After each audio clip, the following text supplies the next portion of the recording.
ಉಡಾಯಿಸೋ ಖಾರ ಬಣ್ಣ ರುಚಿಯನ್ನು ನೀಡುತ್ತದೆ. ಮೆಣಸಿನ ಪುಡಿ ಚಿಂದಿ ಉಡಾಯಿಸೋ ಖಾರ ಬಣ್ಣ ರುಚಿ. ಘಟನಾವಳಿಗಳು ಎಷ್ಟರ ಮಟ್ಟಿಗೆ ಆಯಿತು, ಏನು ಎತ್ತ, ಸರ್ಕಾರ ಎಷ್ಟರ ಮಟ್ಟಿಗೆ ಮುಜುಗರಕ್ಕೆ ಸಿಕ್ಕಾಕೊಂಡಿದೆ ಅದೆಲ್ಲವನ್ನು ಕೂಡ ನಾವು ನೋಡ್ತಾ ಇದ್ದೀವಿ. ಈಗ ಪೊಲೀಸ್ ಅಧಿಕಾರಿಗಳನ್ನು ಮನೆ ಕಳಿಸಾಯಿತು, ಅವ್ರನ್ನ ಸಸ್ಪೆಂಡ್ ಮಾಡಾಯಿತು. ಸರಿ, ಪೊಲೀಸ್ ಅಧಿಕಾರಿಗಳು ಮಾತ್ರ ಕಾರಣನ? ಬೇರೆ ಯಾರ್ಯಾರು ಕಾರಣ? ಯಾರ್ಯಾರು ಇದರ ಜವಾಬ್ದಾರಿಯನ್ನು ಹೊತ್ತಿದ್ರು, ಯಾರ್ಯಾರು ಇದರ ಜವಾಬ್ದಾರಿಯನ್ನು ತಗೊಂಡಿದ್ರು, ಯಾವ್ಯಾವ ಕೆಲಸ ಮಾಡಬೇಕಾಗಿತ್ತು, ಅವರ ಗತಿ ಏನು, ಅವರಿಗೆ ಸರ್ಕಾರ ಯಾವ ರೀತಿ ಬಿಸಿ ಮುಟ್ಟಿಸ್ತಾ ಇದೆ, ಜೊತೆಗೆ ಈ ರೀತಿ ಒಂದು ಐಡಿಯಾನ ನಾಯಕರ ತಲೆಯಲ್ಲಿ ತುಂಬದಂಥವ್ರು ಯಾರು? ನಾನು ಮೊನ್ನೆ ನೋಡ್ತಾ ಇದ್ದೆ, ಮಧ್ಯಾಹ್ನ ಒಂದು ಗಂಟೆ ನ್ಯೂಸ್ ಮಾಡ್ತಿರುವಂಥ ಸಂದರ್ಭದಲ್ಲಿ 1:20ಕ್ಕೆ ಟೇಪ್ ಹಿಡ್ಕೊಂಡು ಅಳಿತಾ ಇದ್ರಪ್ಪ. ಟೇಪ್ ಹಿಡ್ಕೊಂಡು ಅಂದರೆ ಪ್ರಿಪರೇಷನ್ ಇರಲಿಲ್ಲ, ತುಂಬ ಸ್ಪಷ್ಟ. ಆಮೇಲೆ ಡಿ ಕೆ ಶಿವಕುಮಾರ್ ಬಂದರು, ಡಿ ಕೆ ಶಿವಕುಮಾರ್ ಕಾರ್ಯಕ್ರಮದಲ್ಲಿ ಓಡಾಡಿದ್ರು, ಪ್ರಶ್ನೆ ಬೇರೆ ಅಲ್ಲ. ಅದಕ್ಕಿಂತ ಮೊದಲು ಡಿ ಕೆ ಎಲ್ಲಿದ್ದರು? ಅದಕ್ಕಿಂತ ಮೊದಲು ಡಿ ಕೆ ಶಿವಕುಮಾರ್ ಕೋರ್ಟಿಗೆ ಹೋಗಿದ್ರು, ಕನಕಪುರದಲ್ಲಿ ಕೋರ್ಟ್ಗೆ. ಈ ರೀತಿ ಏನಾದರೂ ವಿಧಾನಸೌಧದ ಮುಂಭಾಗದಲ್ಲೇ ಆಗುತ್ತೆ ಅನ್ನೋದಾಗಿದ್ದಿದ್ರೆ ಕೋರ್ಟಿಗೆ ಹೋಗ್ತಾ ಇದ್ರಾ? ಅಂದರೆ ಇಲ್ಲೆಲ್ಲೋ ಒಂದು ಕಡೆಗೆ ಕೋಆರ್ಡಿನೇಷನ್ ಕೊರತೆ ತುಂಬ ಸ್ಪಷ್ಟವಾಗಿ ಕಾಣ್ತಾ ಇದೆಯಾ. ಒಬ್ರಿಗೊಬ್ರಿಗೆ ತಾಳಮೇಳ ಇಲ್ಲ, ಅವ್ರಿಗೆ ಯಾವ್ಯಾವ ರೀತಿ ಬೇಕೋ ಆ ರೀತಿ ಪ್ಲಾನ್ ಮಾಡ್ಕೊಂಡ್ಬಿಟ್ರು. ಅದರ ಪರಿಣಾಮ 11 ಜನರನ್ನು ಬಲಿ ಹಾಕಿದ್ರು.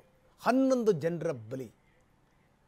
ಬಹಳಷ್ಟು ಮಾತಾಡ್ತೀನಿ ಇದಕ್ಕೆ ಸಂಬಂಧಪಟ್ಟಂಗೆ, ಯಾಕಂದರೆ ಒಂದಲ್ಲ ಎರಡಲ್ಲ ಸಂಗತಿಗಳು ಸುಮ್ಮನೆ ಆಗಿರುವಂಥದ್ದೆಲ್ಲ. ಇದು ವ್ಯವಸ್ಥೆಯೇ ಇದರ ಜವಾಬ್ದಾರಿಯನ್ನು ಹೊತ್ಕೋಬೇಕು, ವ್ಯವಸ್ಥೆನೇ. ನಾನು ಹೇಳ್ತಾ ಇದ್ದೆ ಸಾಕಷ್ಟು ಸಂಗತಿಗಳನ್ನು, ಯಾರ್ಯಾರು ಆಯೋಜಕರು, ಯಾರ್ಯಾರು ಪೋಸ್ಟ್ ಹಾಕಿದ್ರು, ಯಾರ್ಯಾರು ದಾರಿ ತಪ್ಪಿಸಿದ್ರು, ಏನು ಎತ್ತ, ಇದೆಲ್ಲದರ ಬಗ್ಗೆ ಈಗ ಮೂರು ಹಂತಗಳಲ್ಲಿ ತನಿಖೆ ಶುರುವಾಗಿದೆ. ಮೂರು ಇಲಾಖೆಗಳಿಂದ ತನಿಖೆ ಶುರುವಾಗಿದೆ. ಒಂದು ಕಡೆಗೆ ಕಮಿಷನರ್ ತನಿಖೆ, ಬೆಂಗಳೂರು DC ಇದರ ಜವಾಬ್ದಾರಿಯನ್ನು ಹೊತ್ಕೊಂಡಿದ್ದಾರೆ. ಇನ್ನೊಂದು ಕಡೆಗೆ ಪೊಲೀಸರು ಈಗಾಗಲೇ ಶುರು ಮಾಡ್ಕೊಂಡಿದ್ದಾರೆ.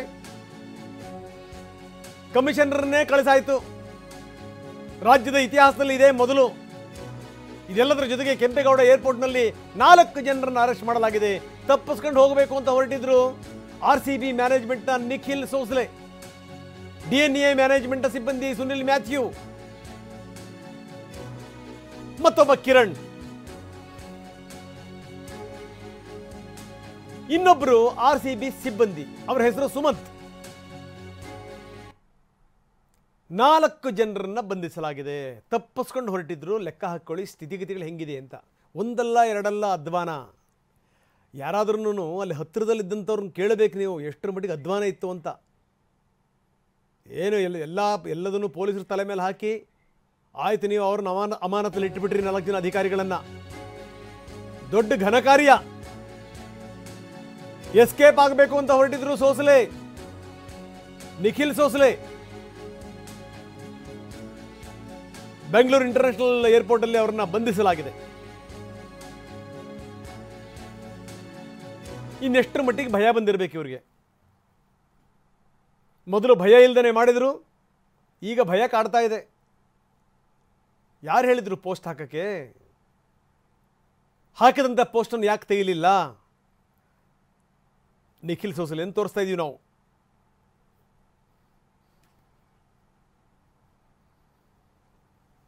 ಕೆಂಪೇಗೌಡ ಏರ್ಪೋರ್ಟಿಗೆ ಬಂದಿದ್ರು. ಒಂದು ಸ್ವಲ್ಪ ಹೊತ್ತಾಗಿದ್ರೆ ತಪ್ಪಿಸ್ಕೊಂಡೇ ಬಿಡ್ತಾ ಇದ್ರೇನೋ. CCB ಪೊಲೀಸರು ಅವರನ್ನು ಬಂಧಿಸಿದ್ದಾರೆ. 4 ಜನರನ್ನ ವಶಕ್ಕೆ ಪಡೆದಿದ್ದಾರೆ. 4 ಜನರನ್ನ. CM ಆದೇಶದ ಬೆನ್ನಲ್ಲಿ ಇಡೀ ರಾತ್ರಿ ಕಾರ್ಯಾಚರಣೆ ನಡೆದಿದೆ. ಇಡೀ ರಾತ್ರಿ. ಅದರ ಪರಿಣಾಮ 4 ಜನರ ಅರೆಸ್ಟ್. CCB ಕ್ರೈಮ್ DCP ಸೇರಿದಂತೆ ಬೇರೆ ಬೇರೆ ಅಧಿಕಾರಿಗಳು ಈ ವಿಚಾರಕ್ಕೆ ಸಂಬಂಧಪಟ್ಟಂಗೆ ಕಾರ್ಯೋನ್ಮುಖರಾಗಿದ್ದರು.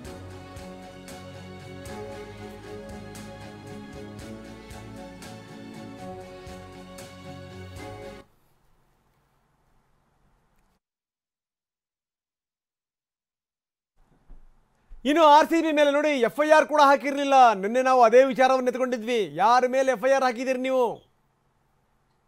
ಯಾರ್ಯಾರ ಹೆಸರನ್ನು ನಮೂದಿಸಿದಿರಿ? ಅರೇ, ಏನು ವಿಶ್ವಕಪ್ ಗೆದ್ದು ಬಂದಿದ್ರೇನ್ರಿ ಇವರು? ಒಂದು ಫ್ರಾಂಚೈಸಿ ಬಂದಂಥ ಸಂದರ್ಭದಲ್ಲಿ. ಆಮೇಲೆ ನಮ್ಮ ವ್ಯವಸ್ಥೆ ನೋಡಿ ಎಷ್ಟರ ಮಟ್ಟಿಗೆ ಕೆಟ್ಟು ಹೋಗಿದೆ ಅನ್ನೋಕ್ಕೊಂದು ಎಕ್ಸಾಂಪಲ್ ನಮ್ಮ ವ್ಯವಸ್ಥೆ.